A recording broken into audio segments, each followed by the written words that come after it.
メーテル、あなたは鉄郎と一緒に行くことはできぬ。あなたも私も永遠に終わることのない時間の中を流れてゆく時の旅人。メーテ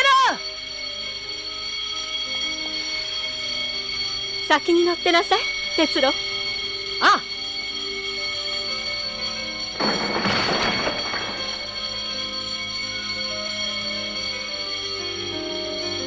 私たちの旅に終わりはないわ。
鉄郎、いつかお別れの時が来ると私には分かっていました。